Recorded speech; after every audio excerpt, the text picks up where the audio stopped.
Hello everyone, I'm Overhaul and today I'm reviewing My Hero Academia, chapter 230.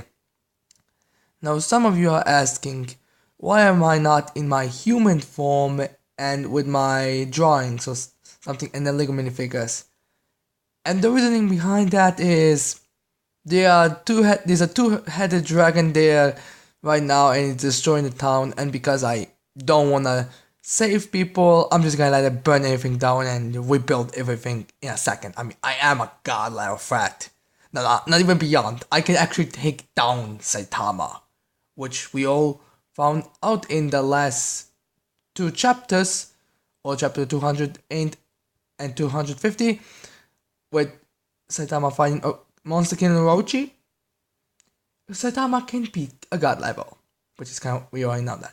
But anyways, let's review this chapter. So yeah, most of this chapter is focused on Twice's army and Darby's potential backstory. But yeah, we started out with Twice explained to us, well, really telling us why Tomoa didn't just use Twice's quirk to double the bullets. What another explanation of Twice's quirk. But yeah, so we find out the reason why Twice didn't double the quirk erasing bullets is because he didn't know how they were made. Like, he knew the size, what material and that, but he didn't know exactly clear specifics about area and the erasing part. So yeah, he explains that I'm sorry for being such a letdown, which we also see a sad face of Tomoa, which you can say it's because he couldn't double it and they can just sell it right now because they have no way of producing it even more. Although I feel like if you give them to everyone would be extremely a big quality money, but yeah, still, uh, oh, and when you cut to the current time and we see an army of Twices, which I think is actually a new move that he named a Sadman's Parade, which is also the name of this chapter, the Sadman's Parade. And then we see like a giant, massive wall of Twices. And we also see exactly how they are made, because in the beginning, Twice explains that he cannot make more than two doubles. And the second one is even weaker than the first one, but still, he cannot make more than two. But we see a little panel in which we can make out the fact that other Twices are making more Twices. If those guys are equal to each other or if they're weaker, I don't know. It wasn't stated, but it's also because, again, I don't right now. Twice would know if how powerful they are, but for some not, but we don't know if that affects Twicing himself or doubling himself. Yeah, it's a big massive. Some of the Work Liberation Army soldiers go there to help skeptics, drones, or whatever those things are. But, well, it's a giant army of Twices, and even though they are weaker than the original, who even the original I don't believe was that powerful, well, amongst the, I mean, when it comes to straight up power, well, straight on power, but yeah, they're still pretty effective because they overrun the soldiers. Basically, like, yeah, quality is better than numbers, but when you deal with the number of 20,000, which isn't me just exaggerating. This is a number Twice used. It's not gonna help much, especially if they just come out faster, faster, and faster. So yeah, basically every Quark Liberation Army me soldier there is pretty much that or defeated. Well, we don't exactly know if they're killed, but yeah. Redastro then watches that from his building and he sees it, in which we see like a panel in how spread they are, and they honest to God look like they're taking everything on. Like, you know, in horror movies or in shows when they have this weird giant fog or something and it just spreads everywhere. That's how it looks like with Twice. It's like he's just spreads everywhere. And with that, just like shocked. Oh, so he got over his trauma, which explains they didn't expect that to happen. And Skep and Redastrix gives us some information about Skeptic. Not his backstory or anything, but he explains this so it's so rare to see you fail Skeptic. And then Skeptic like closes his closes his computer or laptop, whatever you want to refer to it, and just like goes into the elevator. And Skeptic is like, I've only failed once in my entire life. Don't take this as a failure. No, no, this is just a cue for me to go to phase 2 of my plan. Which makes me wonder, what did he have multiple plans or did he took that as a possibility? Because with Destro didn't seem to know. But yeah. And we also see a bit of Skeptic's face, well, his eyes at least. And we see that he has veins, and this, I don't know if that's just the artist's interpretation, like the special effects. I mean, you know how like in One Piece, some characters would have their Renegon. I look, it's kind of this, or if it's literally how his eyes look, because they look like there's a bunch of these spots on it. It's kind of hard to see the pin, you know, the eyelid. But yeah, he goes to the face to neck phase 2. I don't know what that would mean. I mean, I wouldn't say he would go to fight because he berated or at least said that Curious's flaw was the fact that she went on full on fighting there in person. So I don't know if he will go there himself or if he has some kind of battle armor to go there with. Well, yeah, but it's pretty much the only way I can see him possibly kind of looking like a hypocrite going himself there. But yeah, then Giran's like, you guys are amazing doctors, just to fix him. But now you guys are screwed because your number advantage is kinda relevant. Which I do believe is true because I think their numbers is also like in 10,000 soldiers, and a little bit more than that, and Twice is in 2,000, it's in 20,000 soldiers, it's 20,000, so yeah. But then Rudastro replies to Giran, which is basically what he has been doing for this entire arc up to now, is basically saying, oh, we may not have the numbers anymore, but we have quality. Right, Aprochia? I don't know exactly how you say that name. It's not like something like the other ones. And I don't have it written down anywhere, but yeah. That's his name, Aprochia or something. Now, it's not 100% stated if that's the hooded figure that Dobby's fighting or if that's just another character. I would assume we would get a little glimpse of that character, like maybe his shoulder or something, if it was, but it's most likely a Pro-Champ because we cut to the hooded figure and Dobby fighting. Which we see that Dobby has finally melted all the ice that that hooded figure or Pruchia used to fight him with.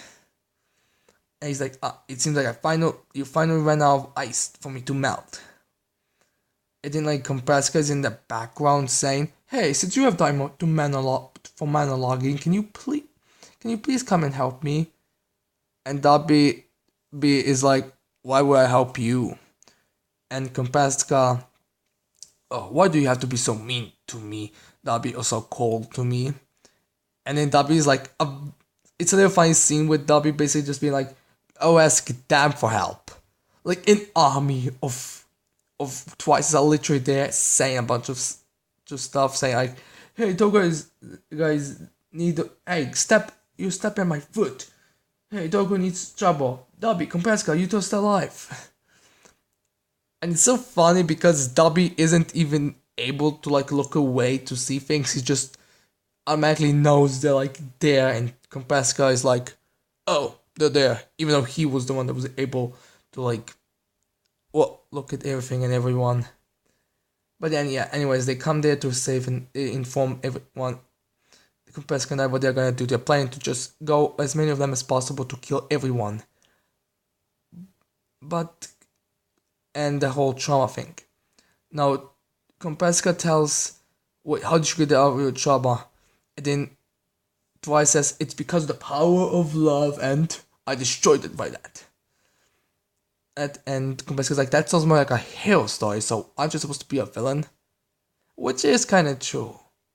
Because, they're supposed to be villains. So yeah. Yeah. And Twice says, the legal villains are my friends. And I will do whatever I need to help them.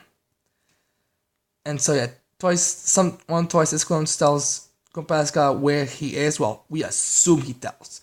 The way it's kind of framed is a bit weird with him saying, go there. So I don't know if he just said before he told where, but yeah. Anyways, Apocryphia, how do you say that name?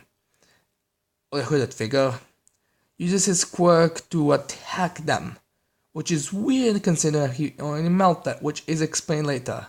But yeah, a bunch of Twices get destroyed, as well as the soldiers of the Liberation Army, and some Twices protect Kompaska. And Dobby responds with that with, what the hell? The hell? Is this city like filled with ice or something? Or famous with it? And then that hooded figure explains to Dobby, oh, you see, besides controlling ice, my quirk also allows me to change the temperature of things. For example, if I send a bunch of ice down, I can freeze the water and use it to attack you. So yeah, it's basically so yeah, yeah, and then he's like, so shouldn't you start that from the start? But yeah, in pisses, and he basically pisses Dobby off. Now there's also a little panel when we see a speech box, but there's nothing written there. It could just be an accidental put in, or maybe there's supposed to be something, or maybe just supposed to be ... But yeah, we don't know exactly. But yeah, this hooded figure goes into and talks about his philosophy or whatever, in which he explains that the Quirk Liberation Army's goal is giving people status based on how powerful their quirk is. So yeah, and Dobby states that's kind of sad. Die. Now this is interesting because so far we never really knew what kind of status they wanted based on this world. I mean, we only knew that they want everyone to be allowed to use their quirks. We didn't know what's their plans, like is the governing system going and all that. And they state that where their system is going to be going is by how powerful someone's quirk is. Which you can kind of see a couple of problems with this.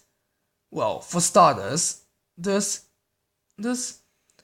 what about people that don't have quirks? I mean, sure, they are in a minority.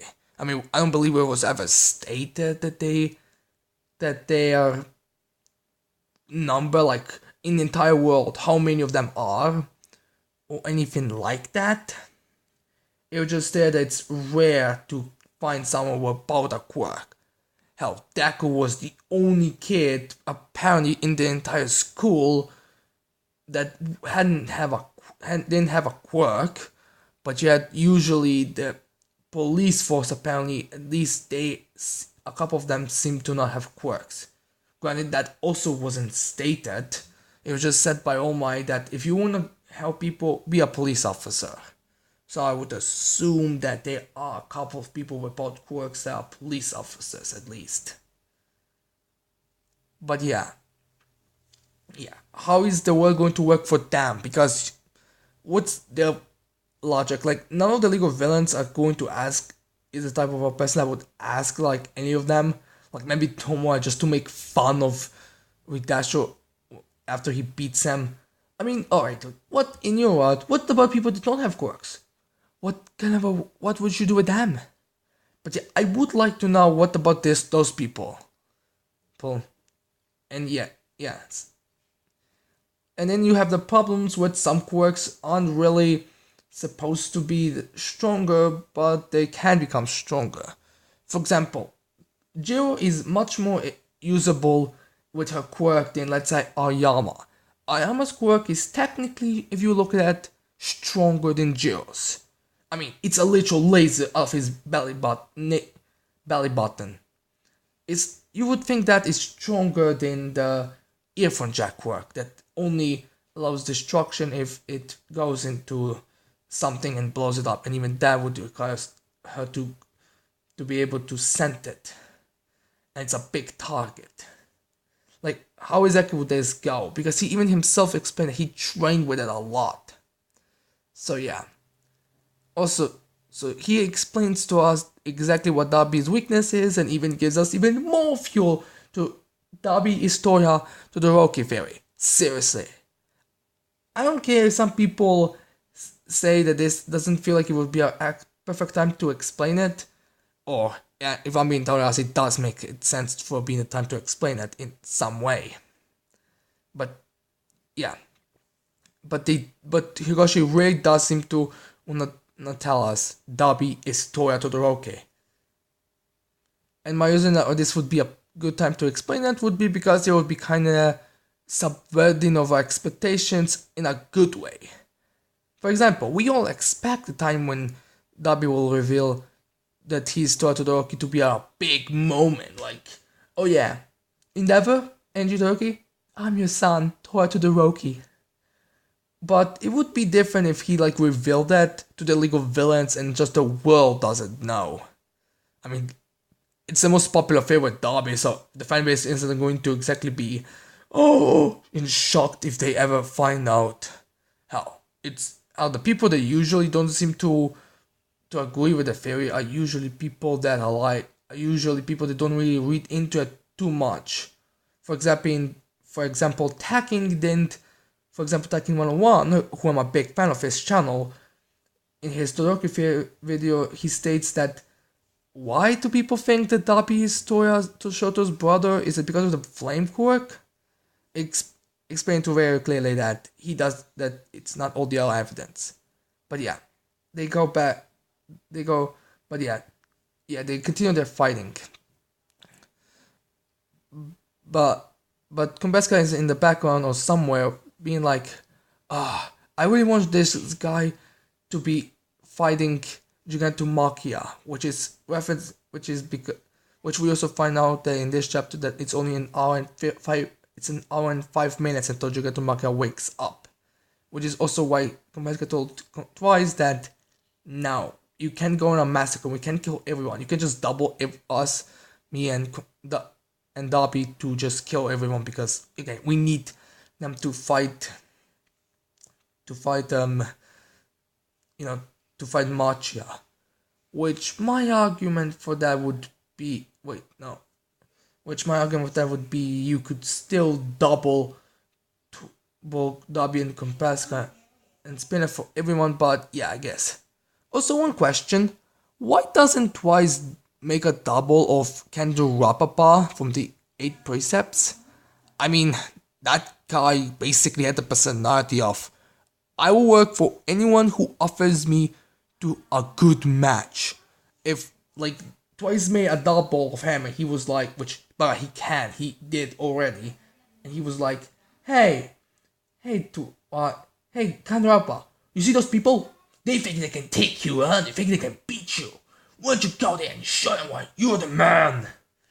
And I will just go there and fight. Like how even Gigantomachia is the type of person that I would say would convince Rapapa for a fight. Granted, I don't believe they'll be able to handle that because, again, half of the original power, but still. So yeah. they and then we cut to Damaojiku, who's like, "Oh my, this is such a plan. Well, if I let the All For One successor to die, would just be bad." I would argue that the League of Legends are in a horrible bad status right now. I mean, sure that Apocalypse guy is